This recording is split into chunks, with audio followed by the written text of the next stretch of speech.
السلام عليكم ورحمة الله تعالى وبركاته.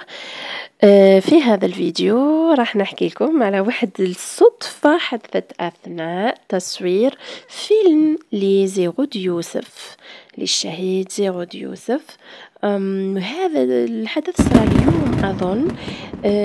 أثناء التصوير توقف التصوير بسبب عدم إيجاد أي أحد، يعني أي ممثل يقوم بدور بسيط جدا، ألا وهو رفع علم فرنسا، وذلك لثوان فقط، لثوان معدودة، في لقطة واحدة فقط. لم يجدوا أي شخص ليقوم بهذا الدور. لقد خصصوا مسؤولو الفيلم قيمة 2000 دينار جزائري، 200,000 باش الشخص هذا يقوم برفع العلم، ولكن تم الرفض. بقوا يقومون برفع المبلغ لعدة مرات، ولكن الأمر لم يتغير حتى وصلت القيمة إلى مليون، ولم يقبل أحد بهذا الدور رغم أنه لثواني فقط. هذا الفيلم تورناج تاعو في مدينة سكيكدا في الشرق الجزائري. هنا في هذا الظرفية تظهر شخصية الرجل الجزائري أو حتى المرأة الجزائرية. في هذا المواقف الرجل هذاك الجزائري لينتقد بلده بشدة وبشكل يومي، نستنتج أن باطنه ثائر ضد فرنسا،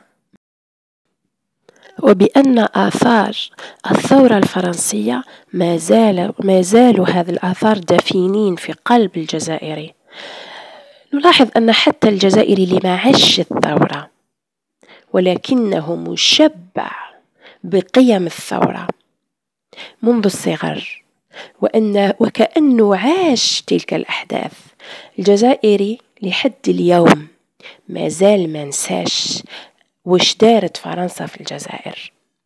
وأنا من هذا أنا شخصيا من هذا الناس، أنا شخصيا ما نقدرش ننسى وش دارت فرنسا في الجزائر. جدودنا كانوا يحكوا لنا، آبائنا يحكوا لنا، كتب التاريخ مليئة بالأحداث، وما ننساوش أنه هناك الكثير من الأحداث في التاريخ الفرنسي الجزائري لم تروى.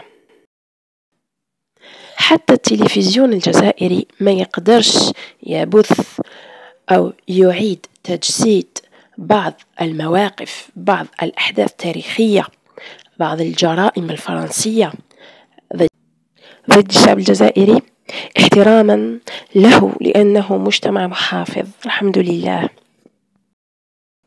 ذكرى 19 مارس كان عندها يومين من اللي جازت، ذكرى أحداث 19 مارس.